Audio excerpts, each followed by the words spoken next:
बिस्मिल्लाहिर्रहमानिर्रहीम। अस्सलामु अलैकुम वरहमतुल्लाहि वबरकातुहू। आज का जो हमारा मौजू है, जो मैंने कल कहा था कि आज जो है हम वज़ू का बयान सीखेंगे, तो हम सीखते हैं कि वज़ू किस तरह किया जाता है। तो वज़ू करने का जो तरीका है वो कुछ इस तरह है कि सबसे पहले जो है हमने पढ़ना है बिस्मिल्लाहिर्रहमानिर्रहीम, बिस्मिल्लाहि वल्हम्दुलिल्लाह। ये वज़ू की दुआ है। तो इस दुआ को पढ़ने के बाद जो है आपने क्या करना है, आपने 3 मरतबा कुल्ली करनी है। कुल्ली इस तरह करनी है कि जो मुंह के अंदर जब पानी जाए तो हर पुर्ज़े गोशे तक जो है पानी पहुंच जाना चाहिए। इसी तरह 3 मरतबा आपने कुल्ली करनी है। उसके बाद जो है आपने 3 मरतबा नाक में पानी चढ़ाना है। नाक में पानी इस तरह चढ़ाना है कि नाक की जो नर्म हड्डी होती है वहाँ तक जो है पानी पहुँच जाना चाहिए। और हमारा वज़ू का जो तीसरा असबाब है वो कुछ इस तरह है कि आपने चेहरे को जो है, चेहरे की लो होती है एक कान की लो से दूसरे कान की लो तक, और इस तरह लंबाई में जो होती है बाल जहाँ से शुरू हो जाते हैं ना, वहाँ से लेकर यहाँ तक दाढ़ी की थोड़ी तक, यहाँ तक हमारा ये चेहरा कहलाता है। तो इस चेहरे को जो है हमने 3 मरतबा धोना होता है। इसके बाद जो हमने करना होता है वो ये करना होता है कि दोनों बाजू जो है कोहनियों समेत, कोहनियों समेत मतलब यहाँ तक ये जो है हमारा बाजू कहलाता है। तो यहाँ तक पहले हमने सीधा बाजू धोना है कोहनी तक। उसके बाद जो है हमने उल्टा बाजू धोना है, वो भी कोहनी तक। उसके बाद जो है हमने चौथाई सर का मसा करना है। चौथाई सर का मसा किस तरह किया जाता है, इस तरह अपने हाथों को थोड़ा सा गीला करके, तो ये जो शहादत की उंगलियाँ हैं दोनों और ये जो अंगूठे हैं, इन दोनों को आपने मिलाना है। बाकी ये जो उंगलियाँ इनको छोड़ देना है। तो सिर्फ इन दोनों उंगलियों को जो है आपने यूँ सर के ऊपर लेके जाना है पीछे तक, और फिर हाथों को जो है यूँ उल्टा कर देना है पीछे से, इस तरह से उल्टा करके फिर यूँ करके, फिर ये जो छोटी उंगलियाँ हैं हमारी ये वाली, ये छोटी उंगलियाँ जो है इनसे हमने कान साफ़ करने हैं। इस तरह कान साफ़ करने के बाद जो है आप फिर से गर्दन पे हाथ फेर लें अच्छी तरह। तो ये हमारा हो गया चौथाई सर का मसा। इसके बाद जो हमने करना है वो ये करना है कि पैर धोना है। पैर टुकने तक धोना होता है, जो पैर का टुकना होता है ना उस तक। पहले सीधा पाँव धोना होता है, उसके बाद जो है उल्टा पाँव धोना होता है। तो ये हमारा हो गया वज़ू मुकम्मल। तो अब हम पाक हो गए। अब जो है हम आते हैं नमाज की तरफ। तो नमाज की जो है रखते बयान करते हैं सबसे पहले। तो कुल जो नमाज़ें हैं वो 5 नमाज़ें हैं। नमाज़ों के नाम ये हैं। पहली नमाज जो है फज्र, ज़ोहर, असर, मगरिब, इशा, ये 5 नमाज़ें हैं। और इनकी रखते जो हैं अब वो तफसील से मैं आपको बयान करके सुनाता हूँ। तो जो फज्र की नमाज़ है उसकी रखते हैं 2 सुन्नत और 2 फ़र्ज़। जो 2 सुन्नत हैं वो फ़र्ज़ से पहले पढ़ने। इसमें रख्तों में जो है तरतीब का बहुत ज़्यादा ख्याल रखा जाता है। अगर तरतीब आपकी थोड़ी सी भी ख़राब हो गई तो आपकी नमाज़ कबूल जो है वो नहीं होगी। तो आपने तरतीब का बहुत ज़्यादा ख्याल करना है। पहले सुन्नत हैं तो पहले सुन्नत ही पढ़ने हैं, उसके बाद फ़र्ज़ पढ़ने हैं। तो फज्र की जो है कुल रखते हैं वो 4 हैं, जिसमें से 2 सुन्नत हो गई और 2 फ़र्ज़ हो गई। अब आते हैं ज़ोहर की नमाज़ की तरफ। जो ज़ोहर की नमाज़ है उसकी कुल रखते जो हैं वो हैं 12। उसकी पहले जो है 4 सुन्नत आती हैं, उसके बाद 4 फ़र्ज़ आती हैं, उसके बाद फिर 2 सुन्नत आती हैं और फिर 2 नफ़ल आती हैं।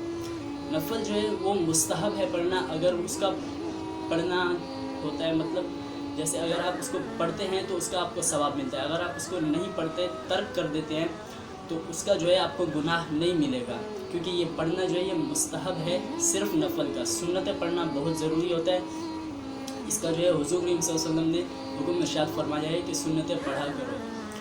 तो फ़र्ज़ तो बहुत ही ज़्यादा ज़रूरी होते हैं। उसके लिए तो अल्लाह ताला ने भी हुक्म फरमाया है कि अगर इसको तर्क करोगे तो इसके लिए जो है अल्लाह ताला ने सज़ा को मुकर्रर कर रखा है।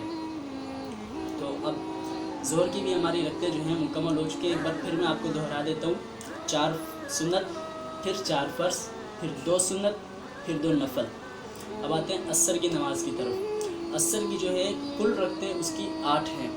तो 8 रखते इस तरह हैं कि उसकी जो 4 हैं वो सुन्नत, पहले 4 सुन्नत, उसके बाद जो है फिर 4 फ़र्ज़, ये कुल रखते हो गई असर की 8 रकातें। अब आते हैं मगरिब की नमाज़ की तरफ। तो मगरिब की नमाज़ की जो रखते हैं वो हैं कुल रखते 7 रखते हैं मगरिब की नमाज़ की, कुछ इस तरह से। उसके जो है पहले कोई सुन्नत नहीं होती, ये वाहिद नमाज है, इसमें जो है पहले सुन्नत नहीं पढ़ी जाती, इसमें जो है सिर्फ फ़र्ज़ से नमाज़ शुरू होती है। सबसे पहले इसके 3 फ़र्ज़ होते हैं, 3 फ़र्ज़ होते हैं, उसके बाद जो है इसके 2 सुन्नत होते हैं, उसके बाद जो है इसके फिर 2 नफल होते हैं। तो ये हो गए 3, 2, 2, 7, तकरीबन 7 हो गए। तो मगरिब के रखते जो हैं वो कुल 7 हैं, 3 फ़र्ज़, 2 सुन्नत, 2 नफल। ये मगरिब की नमाज़ मुकम्मल हो गई हमारी। अब आते हैं इशा की नमाज़ की तरफ। जो इशा की नमाज़ है ना, उसकी कुल रखते जो हैं 17। ये नमाज़ सबसे बड़ी है तमाम नमाज़ों में से, जितनी भी नमाज़ें हैं, मतलब 5 नमाज़ें हैं, तो 5 में से जो ये नमाज इशा है, नमाज इशा बहुत बड़ी नमाज़ है और इसकी बरक़ात भी बहुत ज़्यादा हैं। इंशाअल्लाह इसकी बरक़ात पर जो है मैं इस टॉपिक पर मैं दोबारा कभी बात करूँगा। तो आज हम जो है नमाज का बयान मुकम्मल कर लेते हैं। तो इशा की जो रखते हैं वो कुल रखते जो हैं वो हैं 17। सबसे पहले जो है उसके 4 सुन्नत जो इमाम से पहले पढ़े जाते हैं, 4 सुन्नत जो है उनको कहते हैं। तो 4 सुन्नत, उसके बाद फिर 4 फ़र्ज़, 8 हो गए, ठीक है। 4 सुन्नत, 4 फ़र्ज़, 8। इसके बाद फिर पढ़ने होते हैं 2 सुन्नत, 10 हो गई। अब इसके बाद पढ़ने होते हैं 3 वितर वाजिब है। अगर आप वितर को जो है तर्क कर देंगे तो उसका जो है बहुत सख्त गुनाह होता है, आपको वितर तर्क करने की इजाज़त नहीं है। तो आपने क्या करना है कि सबसे पहले 4 सुन्नत पढ़नी है, फिर 4 फ़र्ज़ पढ़ने, फिर 2 सुन्नत पढ़नी है, फिर 3 वितर पढ़ने। तो ये कुल हो गई 13 रखते हैं। इसके बाद जो है आपने 2 सुन्नतें पढ़नी है और 2 नफल पढ़ने हैं। तो ये हमारी हो गई मुकम्मल 17 रकातें इशा की नमाज की। तो आज हमने जो है वज़ू का बयान भी मुकम्मल कर लिया है और नमाज का जो बयान था वो भी हमने मुकम्मल कर लिया है, सिर्फ रकातों का। तो जो पढ़ने का तरीका है वो इंशाअल्लाह अगले बयान में मैं आपको तफसील से समझाऊँगा। तो नमाज जो है लंबी है थोड़ी, तो जिनको हज़रात को नहीं आती बिल्कुल, उनके लिए मैं थोड़ी आसानी करूँगा इस तरह से कि नमाज को आधा आधा करके बताऊँगा। तो नमाज जो है इंशाअल्लाह हमारी 2 या 3 बयान में मुकम्मल हो जाएगी। तो ये उन हज़रात के लिए आसानी है जिनको पढ़ना नहीं आता, जो अनपढ़ हैं, जिनको पढ़ाई करना ही नहीं आती शुरू से, जिनको नाजरा भी नहीं आता। ये हमने उनके लिए ख़ास जो है एक तरीका ढूंढा है इस्लाम में दाखिल होने का और अपने ईमान को बरकरार रखने का। तो हमारे मौजूद सारे यहाँ पर मुकम्मल हो चुके हैं। तो 5 की नमाज़ें जो कि हमने 5 नमाज़ें जो हैं उनकी रकत भी बयान कर दी और उनके नाम भी बयान कर दिए और उनका अभी जो है वक्त मुकर्रर करके हम आपको बता देते हैं। यानी कि इनका जो वक्त होता है वो क्या होता है। देखिए, जो फज्र की नमाज़ होती है ना, जो पहली नमाज फज्र की नमाज़ की कुल कितनी रखते थी? 4 रखते थी कुल फज्र की नमाज़ की, 2 सुन्नत 2 नफल। तो इसका जो वक्त होता है वो वक्त ये होता है कि जब सूरज जो है वो तुलू हो रहा होता है, अभी हुआ नहीं होता, सूरज तुलू होने वाला होता है, उससे चंद मिनट पहले जो है इसको अदा करने का वक्त होता है। तो इसके बाद जो है इसके वक्त ख़त्म होने का जो वक्त होता है वो ये होता है कि जब सूरज तुलू हो जाता है, यानी कि जब रोशनी हो जाती है पूरे शहर में, जब रोशनी आ जाती है तो इसका वक्त जो है वो ख़त्म हो जाता है। और ज़ोहर का वक्त जो है वो बिल्कुल जब सूरज काफ़ी ज़्यादा तेज़ हो जाता है तो इसका वक्त जो है तब शुरू हो जाता है। और इसका वक्त ख़त्म तब होता है जब ज़वाल का वक्त आ जाता है। ज़वाल का वक्त क्या होता है? ज़वाल का वक्त वो होता है जैसे अब सूरज धूप दे दे तो उससे जो है एक परछाई बन जाती है, साया बन जाता है, तो उस साए का जो है डबल हो जाना ज़वाल का वक्त कहलाता है। यानी कि अब परछाई जो है वो پوری مکمل طور پر نظر آ رہی ہے۔ اب جو ہے زوال کا وقت شروع ہو گیا اور ظہر کا وقت جو ہے وہ مکمل ہو گیا۔ اب آتے ہیں ہم عصر کی نماز کی طرف۔ عصر کی نماز کا وقت جو ہے وہ یہ ہے کہ جب ظہر کا وقت ختم ہوتا ہے تو زوال کا وقت شروع ہوتا ہے، اور جب زوال کا وقت ختم ہو جاتا ہے، یعنی کہ یوں کہیں کہ ظہر کا وقت جیسے ہی مکمل ہوتا ہے تو عصر کا وقت جو ہے وہ شروع ہو جاتا ہے۔ عصر کا وقت شروع اس طرح ہوتا ہے کہ جب ہلکی ہلکی روشنی چھا رہی ہوتی ہے اور بالکل شام ہونے کو آئی ہوئی ہوتی ہے، یہ ہمارا عصر کا وقت شروع ہوتا ہے۔ اور عصر کا وقت تب تک ہوتا ہے جب تک مغرب کی اذان نہیں ہو جاتی۔ جیسے ہی مغرب کی اذان ہو جاتی ہے تو ہمارا جو عصر کا وقت ہوتا ہے وہ مکمل ہو جاتا ہے۔ اب اس وقت میں جو ہے ہم نماز نہیں پڑھ سکتے عصر کی۔ تو جو مغرب کا وقت ہوتا ہے وہ یہ ہوتا ہے کہ جب ہلکا ہلکا اندھیرا چھا رہا ہوتا ہے، مطلب سورج جو ہے غروب ہونے والا ہوتا ہے۔ تو سورج جیسے ہی غروب ہونے والا ہوتا ہے تو ہم نے مغرب کی نماز ادا کرنی ہوتی ہے۔